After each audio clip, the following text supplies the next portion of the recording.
Hey, what's going on, everyone? It's B. Avery here for another episode of Just My Opinion.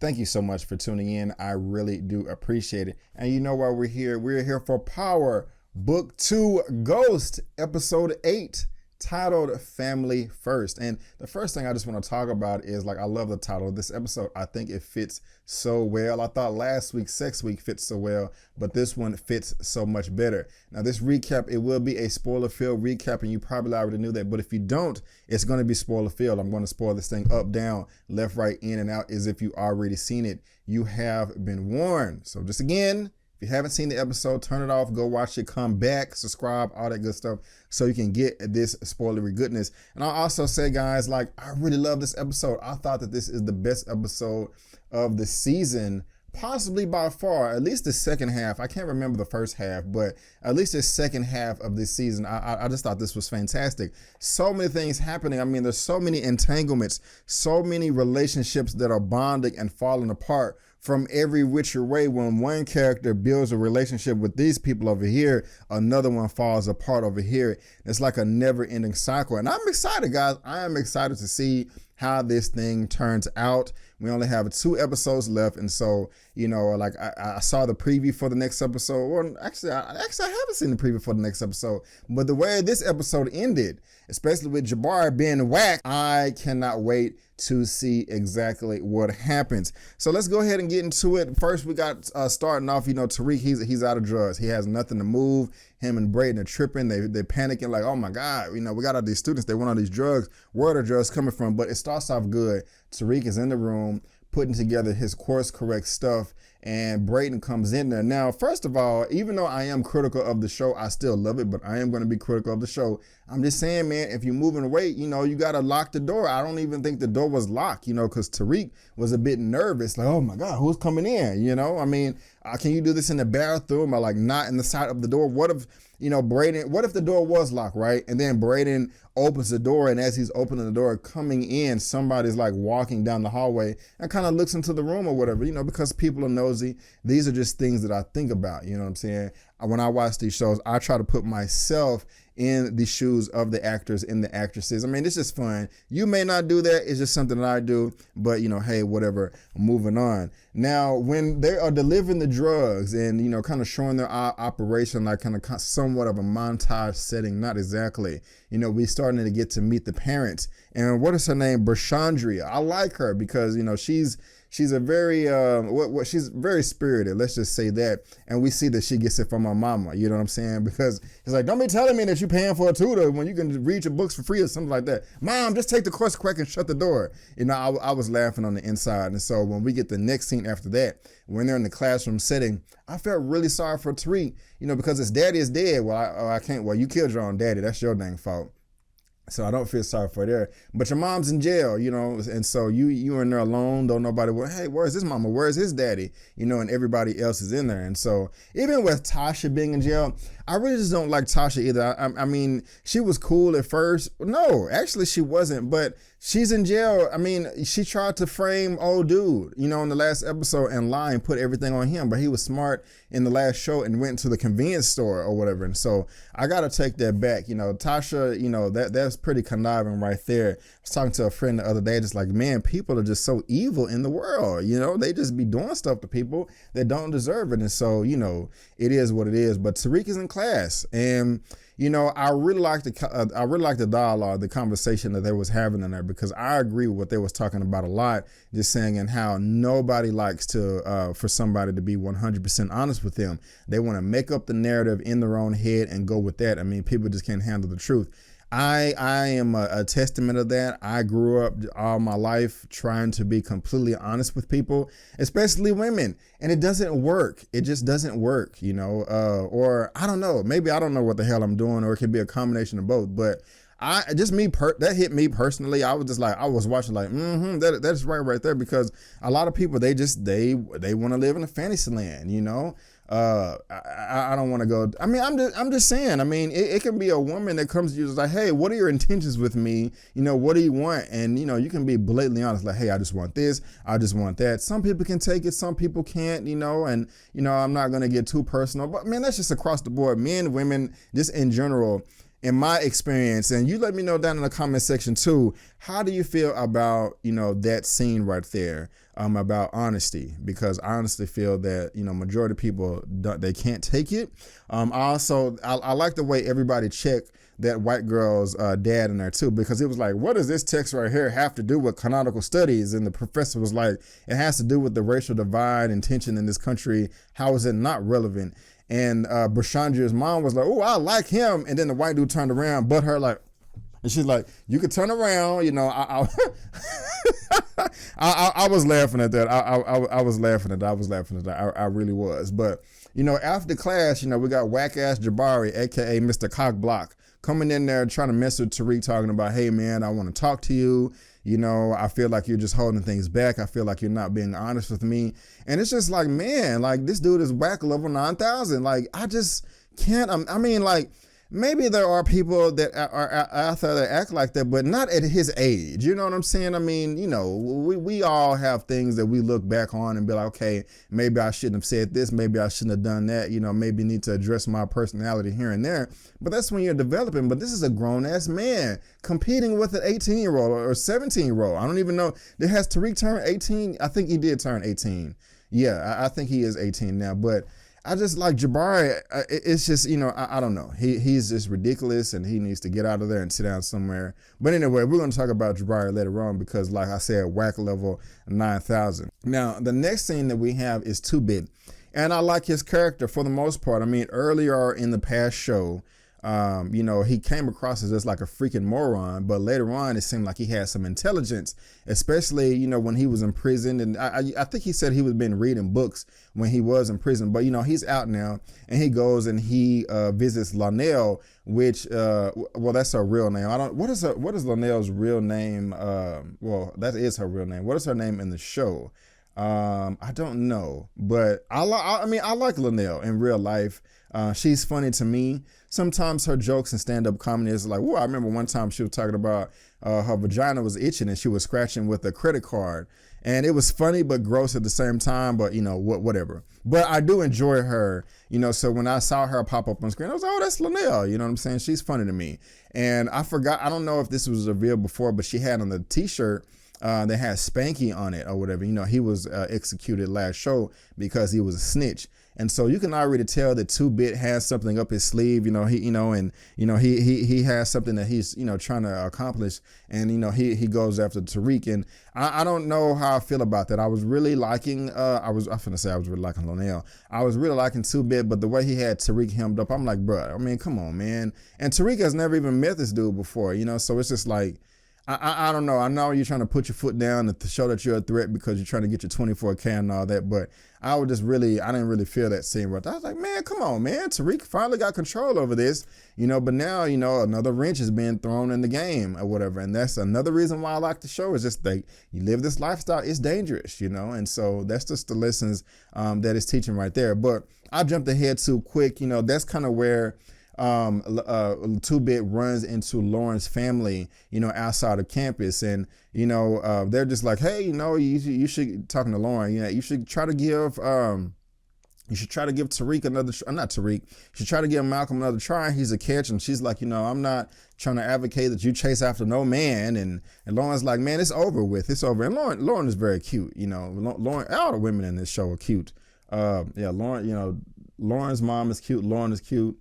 Effie is cute. Diana is cute.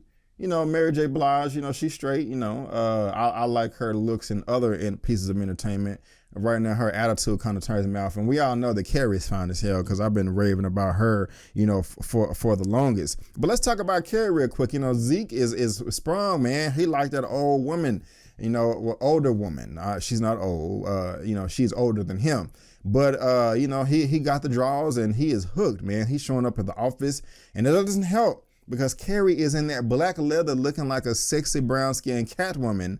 And my goodness gracious, I would probably be knocking on her door too. But hey, bro, Zeke, you in there right now, man. It seems like you putting it, look, she's into you. She's at least giving you ass, okay? She's not down with you meeting your Aunt Monet, but don't mess it up, man. Don't mess it up because if you play it cool, you could probably be in there for a long, long time. So don't, blow your load too early. Y'all understand what I'm trying to say. But he come to the hey Carrie. She's like, bro, what are you doing, man? Not here in the office. And my name is Professor Milgram on campus. It's not Carrie. You don't get us caught. So I'm just saying, bro, just play it cool, man. Just play it cool. Step back. You don't want to mess it up, man. So just, gentlemen out there, I'm just passing down a little bit of knowledge I have. Play it cool, man. You already in there.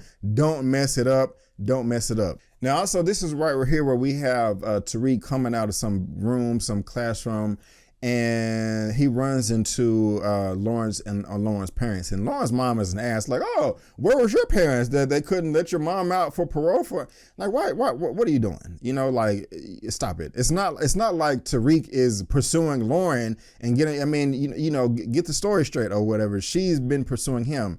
Okay, so whatever you like him or not, he ain't done a darn thing yet. So she's an ass and she's a snob. She look good, but she's still a snob, and I just don't like it, But now right here, he tries to make Tariq is like, hey, I gotta go get something out of his room, and then Lauren follows him in there, just like, hey, what's up with you the other night? I was trying to put it on you, man, but what's up? And he's like, well, hey, you just broke up with your boyfriend. If I would have made the move, I would have been an ass.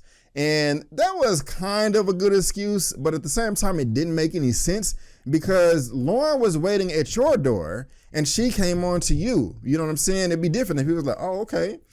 So you broke it up with Malcolm now, and then he made his move. She was like, whoa, bro, I'm newly single now. Slow your roll, but that's not, what happened. But, I guess Lauren just kind of took that in to just make herself feel better. I always just find it interesting that it is okay for women to get their feelings hurt when they feel or assume that the party is not interested in them. But if a guy acts like that, no, it's game over. Oh my God, he's a creeper. Whatever. I just kind of find that interesting. But it is what it is. I really wonder how things are going to play out. But it's funny that Effie pops up right now, and Effie looks good too. I hope Effie is of age, because I don't want to be saying these little girls, be looking good. I think she's of age, but she does look good. Somebody was showing me an Instagram picture of her as well. I'm like, oh, she's well developed. And it's just funny that, again, briefly, I was talking to my friend about this, and I was talking to a previous episode. It's like every time Lauren and Tariq are alone, somebody is interrupting, all the time. It's always either Malcolm interrupted at least twice. Deanna interrupts, and now Effie is interrupting. And another thing is, like, I'm not down with just me not gonna open it up and somebody coming to my house. I'm like, no, what are you doing? Who are you? I mean, like, I would just be like, look, you're not gonna come in my room like this. I could even open the, I have company, I'm sorry. I don't have a problem with like, hey, Lauren, this is Effie. Oh, this is a woman from my past. We're not, there's nothing going on between us. You know what I'm saying? She can keep it moving, but Lauren is getting her feelings hurt, running out of there like, it's just like, I don't know. I just would explain that a sentence or two, like, hey, it is what it is.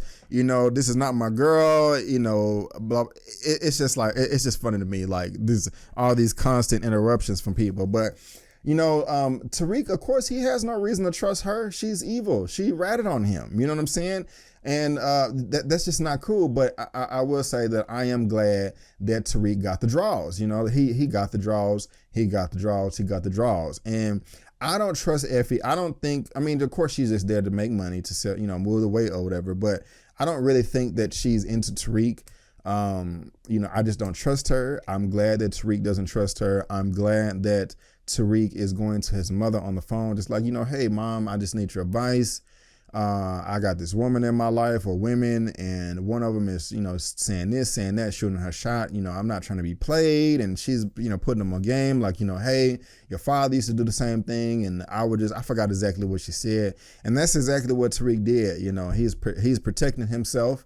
And, I'm glad he got the draws, and I hope he continues to get the draws, and I hope that he does not. I think he likes her, because when she was leaving, he kind of gave her a look like, I'm just like, man, is it like that? Because is this the first time they had sex? I can't remember if they had sex before in the past. I think at least they kissed, but I can't remember.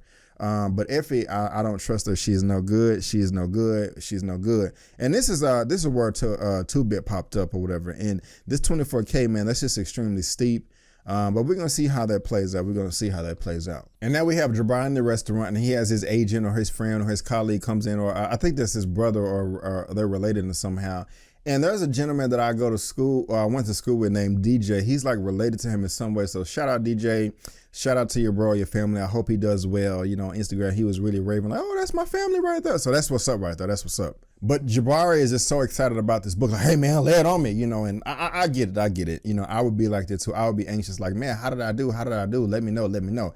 I get it. I completely understand that. I'm not knocking him for that. So hopefully, you know, he can stop plagiarizing off Tariq and get out of his butthurt feelings and get his book together so he can get, you know, his life together straight too. Jabari, man, come on, man. I don't want to just give up on you already, but you're tripping right now. Come through in the end. Come through in the clutch. And, you know, Tariq, he needs money because 2Bit is asking for it. So he calls his confidant, or I don't know if it's his lawyer, but the guy that's in charge of I think it's his lawyer, or Ghost's lawyer, Amari. And he's like, you know, I need an advance. And he's like, yeah, I can't do that, you know. And he's looking at his grades and, you know, monitoring his grades.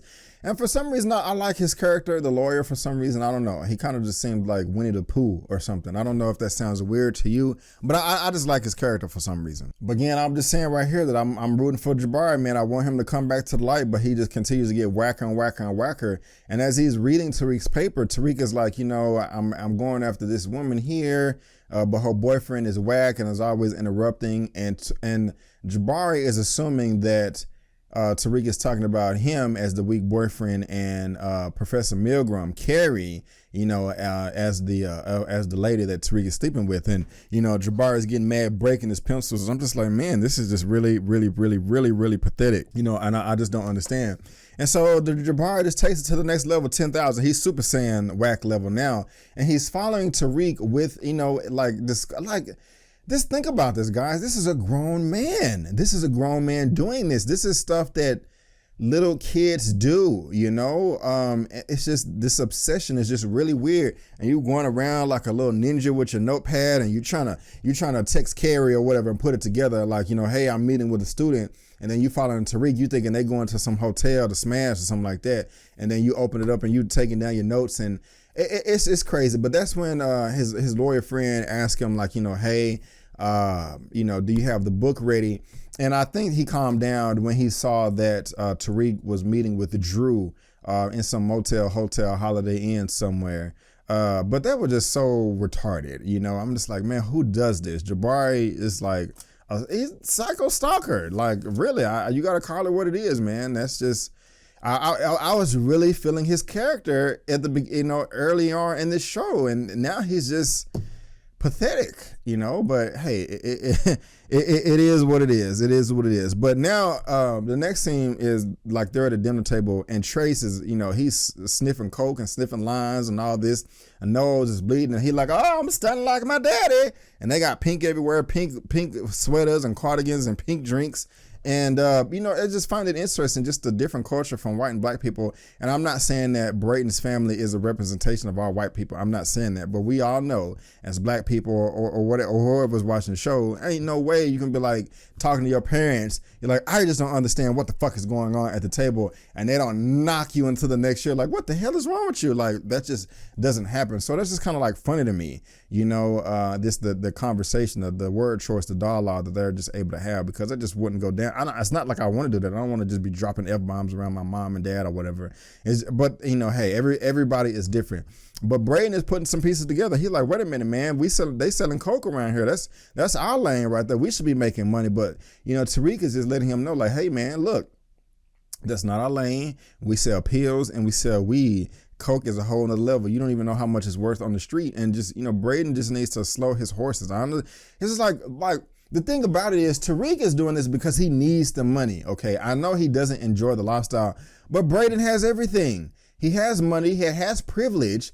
He's just doing this for the rush, you know. And like, and at one time it was funny that he was just doing this because, you know, he wanted to get pussy, as he said. But he was the one that was falling in love with Riley, who I hope never comes back and not in the picture anymore. So initially he was like, yeah, we're going to be getting all his ass. But then he falls in love with Riley. And, you know, he has privilege, white privilege. He's connected with his last name and his parents are rich. So I just kind of find all that little weird right there. And also just backing up a little bit, you know, this is, what is her name? Effie comes back, her cute self. And, you know, she's like, hey, you know, how do I do this? And I like the fact that Tariq did not tell her about course correct. That just would be stupid.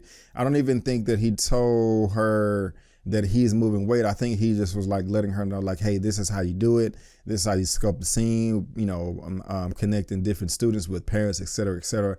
And I like that exchange. I like that exchange right there. But then I was kind of thinking maybe Effie really does like Tariq, or I don't know. I mean, no. She's just trying to get over good on him and you know, just trying to get her nut in, her smash in, so and use him as much as she can, so you know, just to get the money. So I don't trust her all the way, guys. Y'all can let me know if you trust her, but I don't. And you know, this next scene right here, this is where, man, things will start falling apart, man. You teaming up with the GTG boys and your feelings right here, and they hired this weird looking guy with blue and white paint makeup to go and kill Tariq. Now, what is stupid as hell is this dude is supposed to be incognito. You are wearing a disguise to kill Tariq, but you have on yellow neon green shoes that look like boats from space or something like that. Boats from space. Does that even make sense? I don't know where that came from. But your shoes are bright as hell, man. That doesn't make no sense. You know, I'm like, what are you doing? You couldn't wear no white shoes, no black shoes or something like that. But neon, hey guys, look at me. I mean, this guy literally has like freaking highlighters on his shoes, you know, like I don't even need these highlighters. I don't even know about them. But like I don't highlight anything. But like, why are you wearing these shoes? It doesn't make any sense. I was just sitting there laughing like, this is freaking retarded right here. You know what I'm saying? And you know, and what that whole exchange right there too. Okay, so backing up real quick, Monet. So Zeke was talking to Carrie, Professor Milgram outside, and then here comes Monique out of nowhere, just mean mugging like, who is this bitch? I mean, my goodness. It's not like she, you know, Milgram was like, oh, Zeke, how you doing, Zeke? Good luck in the game, cutie pie. I'm going to be in row C cheering for you. Woo, woo, woo. Go, Zeke. You look so good. She wasn't doing any of that. You know, if she was, you know, jocking on Zeke or something like that, I would understand like, oh man, here are these boppers or whatever, you know what I'm saying, trying to get on my nephew. You got to watch out, Zeke. You got to be careful. But that wasn't even the case. You know, they were just having a conversation, just a normal, like Zeke can't talk to nobody. You know, it just, I don't know. That was just kind of weird to me. Like, you know, I don't think Monique has ever smiled once. You know, she just always, like all the time, just mean mugging everybody. And when Zeke was like, oh, this is Professor Milgram, she was like, you know, like looking and like, and I can, and like, Professor Milgram walks off and like, goodness gracious, I'm chopping up my own recap. You know, I don't need Michael Watts to switch your house. I'm doing it myself live on this recap. Well, not anyway, y'all get it. But when Professor Milgram is walking away, you know, she feels the negative energy. She's like, let me get away from, get out of the place. Get out of the place. Get out of here, because, you know, Monet is being ugly. Of course, she doesn't know her by name, but it's just funny to me. Like, Monet is always angry for no reason, you know. I mean, I know she's focused and all that, and you have to be, especially when, you know, you're in the line of work that she's in. But I don't know. I just kind of find it hilarious that she's just never happy, you know. Like, I wonder, like, does she even like, did she smile when she was smashing Ramirez? Like, how does her face look when she's having an orgasm or something like that? I don't know. They need to write that in there, because I'm kind of curious, you know. I just got to be honest with you. But going back to the game, you know, Tariq pops up. Kane, dumbass, sitting back there, me mugging him, you know, just like, oh yeah, you finna die or whatever. And he's waiting on 2-Bit, and then he goes out there, and that's when we have Captain Mario with his shoes coming around with the neon green. And Tariq knows that the guy's following him, so it's like, why would you run away to a secluded area? Like, I would just post up right there, just like, okay, you know, like, hey, man, I don't know. I would have went to him like, what's up, bro? How you doing, man? Hey, what's going on, y'all? Hey, everybody, this is my cousin right here, Pookie, from so-and-so, bro. It's good to see you. You know, like, but you're gonna run away in you know, where nobody can see you. Like, I don't understand. I would have been screaming like, making all kind of noise, but I'm not finna die. No, I mean, F that. For what? you know. But and then what's weird is Too Big comes and saved the day, dun da da. But like when he first got on campus, he was not able to find the dorms. But Tariq is like, hey man, meet me where the pool is. You know what I'm saying? And then Too Big comes up 30 seconds later. How you know where the pool is? You know, like you was in the parking lot, like, hey, I'm at the gate. We all know that on college campuses, parking is a mother effer, you know. And so I'm just like, man, Too Big came out of nowhere. Now I'm glad he saved him. Or whatever, and Tariq, we got to work on your swings and stuff, you know. I'm not saying that I'm some master Bruce Lee over here, I can just whip everybody, but you had a nice little pole, dude, you missed, stuck you or whatever, and then, you know, he was trying to stab you, and then, you know, Too Big came and just knocked his block off in the back and ended up drowning him, and I don't know, I think that was a nice call. At first I was like, no, just hit him in the head and y'all escape, but, you know, he needed to die. And I'm like the fact that Too Big, it's like, you know, hey man, wash your hands, wipe your hands off everything, wipe everything off that you touch. You know, what are you, retarded, or what are you stupid like that? You know, took the picture of the body, sent it, you know, flexing, you know, talking shit like that. But I'm just really annoyed at Too Big again. I mean, I'm glad he saved Tariq, but he's like, nah, man, that ain't enough. You know, I just saved your life. I want another 20 to 50K. Hey, bro, set a price first of all. Another 20 to 50K. That's, you know, you either that or double. That doesn't make any sense. And I don't know. I really wish Tariq would have fought back at that point. However, at the same time, he is a bit traumatized, you know, because somebody just tried to kill him and he has no idea where that came from. That was just kind of random as hell, you know. But when he goes back and he sits down, I'm like, oh my God, like the way that this is unraveling, you know, you got Tariq sitting with the Tejadas and Kane is right behind him and he tried to get him killed and he's looking all like, what's going on? And then and he wouldn't have caught him right there, but when he goes out into like the foyer or away from where they're sitting and calls Tariq, like whoever this is dead or something. I was kind of thinking like, wait a minute, is Tariq going to recognize that was Kane's voice? Apparently not, but you know, I was loving how all that was kind of turning out right there. I was like, oh, this is getting good. This is getting juicy. And, you know, this is another reason why, like, you know, like Effie, everybody's getting butthurt, like all across the board, the men and the women, because Tariq, you know, he just got murdered. He would just end up fighting for his life. Somebody tried to take his life. And so he's like a little shook up. So he takes Effie. He's like, hey, you know, I can't meet you tonight. She's like, F you, man. And I'm just like, look, you got to work your way up to trust, you know. You can't just be writing off Tariq as no dummy. Like he just going to be open up his heart to you after what you did, you know. But that's when Effie runs into Braden. And I really hate the fact that Effie threw him under the bus again. And she said that Tariq is selling drugs in front of Braden's sister. You know, and I'm just like, whoa, how is that going to play out? They didn't even address that, you know, like that wasn't cool at all. And then, you know, that's when kind of Braden gets butthurt right there. But, you know, Zeke, he does a good job at the game and, you know, he's dunking and doing this thing and showing out and all that good stuff. And that's cool. And that's when they go to the club and you know, that's where Everett is up there. And then Drew calls Everett and Drew ignores him. And then he calls Zeke and then they're in the booth and you got the boppers over there. It's like, hey, I mean, they're just putting it out there. Didn't I see you on TV? I mean, my goodness gracious. They wasn't settled. They wasn't settled at all. Just like, we want to give y'all some ass. You know what I'm saying? And basically, and Zeke is like, nah, you didn't see me on TV. You know, but you saw my homeboys, and it was like, okay, cool. And, you know, and Everett go over there, and, yeah, I don't know. I mean, is Everett, I mean, you know, of course we know he's gay, but is he bisexual? Man, I hope he gets some poontang. I really do. Because old dude called him like, hey, man, you ain't got no pussy all year or whatever. All year or whatever. And so, you know, I don't know. If I know a couple of people that watch my channel that are gay, you know, comment below. Is it really that hard trying to come out or whatever? And I have to say, I have to say this. Look, if you're a part of the LGBTQ community, if you got love for me, I got love for you, okay? I don't hate you. I don't hate you. I still love you. You know, I just promote, you know, men and women being together for, you know, for reproductive reasons. And the reason why, and also I just want to say that if you're a part of that community, you deserve protection. You do not deserve to be mistreated in any way, shape, or form, and you deserve the same rights and privileges as everybody else. And you're probably saying, Brady, why are you focusing on this so much? I have a friend, a male friend that's gay, right? we've been friends since like 2014 or 15, right? I had a job. We worked together a job a number of years ago. I was only there for I was in between jobs, and I was only there for a little bit, and we was training together.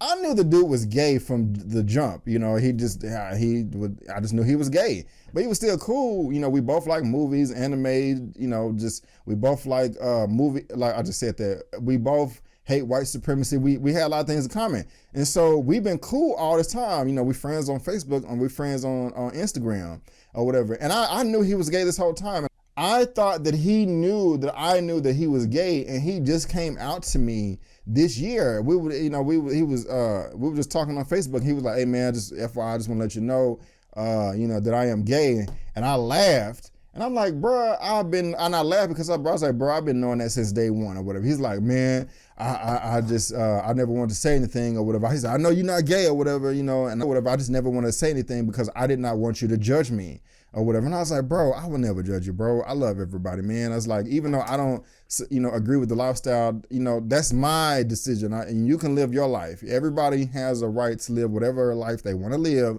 whatever makes them happy. You can live whatever life you want as long as you're not hurting anybody. And so, some people may say, well, B, if you say you don't support the lifestyle, what if your children are gay? I'm not, what are you going to do if that happens? I'm not going to do anything. I'm still going to love them. I'm not going to shun them or anything like that. I love everybody. If you love me, I got love for you. And so I just want to say that because I know at least 2 people that watch my show that are gay. One of them has a YouTube channel, and I commented on one of his videos today. So I just want to, let y'all know, man, like, because Everett is in the show, and he's struggling with coming out because he doesn't want to be judged. And I know that it is an issue for a lot of people in the LGBTQ community. So I just want to, if you are a subscriber of mine and you are watching my content, I want to let you know that, hey, I got love for you. You know what I'm saying? It ain't no stupid shit like that. Or anyway. But back to the episode. So Drew comes and Everett ain't trying to see him, and he runs off, and Drew go chase him down, and Everett's like, bro, what you doing, man? Like, why you blowing me up? Well, not blowing me up, but why y'all on about? He's like, I just want to know. And I'm just like, man, Drew, just like, I mean, I get it, man. You like this dude, but easier said than done, but you shouldn't have to chase anybody like that. I mean, like, I don't know. If I call a woman and she doesn't answer my call or she's ignoring me, I'm not going to run her down and be like, what the deal is. I mean, maybe I did that when I was 11 or something like that when I didn't know any better, but, of course, that was a long, long, long time ago. But, I mean, at least they're communicating right now and they hug each other, and that's cool.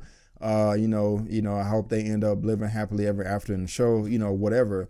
But right after this is when the club scene ends, and I gotta give it to Drew, man. He came through in the clutch. He saved the day. He is showing some strength, and I respect to you, Drew. Because the last episode before that, I was talking about how soft you look with your leopard cheetah print, and you going around, like this all the time. But no, you came through, man, and you saved your cousin Zeke. It's not his brother, it's his cousin. But at the same time, man, these GTG boys, man, they butthurt. And it's like, first of all, I'm mad at Everett. I'm mad at Zeke. I'm mad at so I guess Zeke is mad. Like, Everett does not have a right to be mad at Drew. But I'm assuming that Zeke is mad at Drew because he is the one that brought the GTG boys around by coming to the club. Or at least that's the way that Monet explained it, and that doesn't completely add up to me. I know they cleared it up later on in the episode, but that was just kind of like, what? Now, another thing is, I did not like, why was Zeke and Everett mad at Drew for saving his life? Also, the rest of the basketball team, they didn't fight back at all. They just had one dude on them, hanging on to them each, and then they ran away. So nobody is doing any type of protection or self-defense right now as well. I also found it interesting that the wannabe Busy Bone, when he was pointing a gun at Zeke's knee, it's like he really didn't even want to pull the trigger himself. He was shaking with the gun or whatever. But I love that. I mean, like, I don't understand why they're mad at Drew. Drew saved the day. I mean, if he didn't run up, Zeke's knee would have been blown off and his basketball career would have been over. I mean, who knows if he would have healed properly? I doubt it. I mean, you get shot in the kneecap, that's a serious injury. So I just don't understand why they just wasn't like, thank you, Drew. I appreciate it, bro. I don't get it. Now, Monique called him out. Now, why do I keep saying Monique? Monet called him out, and then they seemed like, man, look, like Drew, if you wouldn't have went to the club to hang out with Zeke, the GTG boys wouldn't have been there anyway. And I don't know, that doesn't entirely make sense to me in case I'm missing something. If I am, please let me know down in the comment section what's going on. Now, this is also where Drew goes to Kane's, one of his girlfriend's house or whatever, finds him.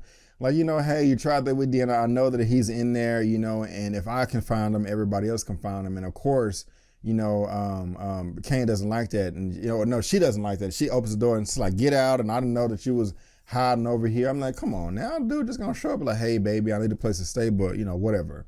And so it's the conversation that Drew and Kane is having, is coming out that, Kane is like, damn, I messed up. If Monet finds out that I'm the one that it was involved in this and set it up, that, I'm screwed. And Drew's like, well, she knows, but she doesn't know that you're the one that put this stuff together.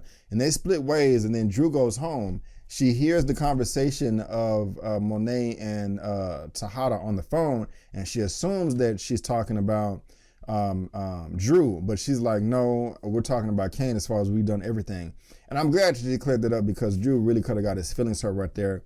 But they figure out everything. They put the pieces of the puzzle together. And I like that revelation, came out. Now, kind of also around this time is where Tariq calls his mom, Tasha, in prison, just like nervous panic, saying, hey, I almost just got killed. And he's spilling on to her. And I like the way that Tasha called Tejada as well, just like, look, man, leave my son alone. We in this together. If I find out something happens, I'm going to find a way to hurt you. And he's trying to put his foot down and be Big Willie and just like, no, this is not how it works. And, all that good stuff. So, I'm feeling all that right there. And Drew tells Kane, no. And Drew tells Monet, no, and when Drew and Monet are together, she gives him praise like, hey, you took the blame for it, even though you didn't do it. That's what leaders do. And so I like that. So the relationship, that's what I'm saying earlier in this, when my recap is like, when one character builds up a relationship with somebody else, it falls apart, in another aspect, in another way. And so, Monet now trusts Drew more, but her relationship with Kane is like completely over. And I understand that, I wonder if she's going to get a belt and, whoop him or something like that. That would be hilarious. I'm teasing, but that would be hilarious. But, this is Kane's fault. He messed up and he tries to fix it. He tries to go, he goes and shoots two of the GTG boys. And now he has a deal with the wannabe Busy Bone. It's like, hey man, I want all half of what you're doing, whether you're moving away or kicking indoors or something like he said. And it's just funny. I mean, that dude, they suck. They have no fighting prowess in them whatsoever, and that's very apparent.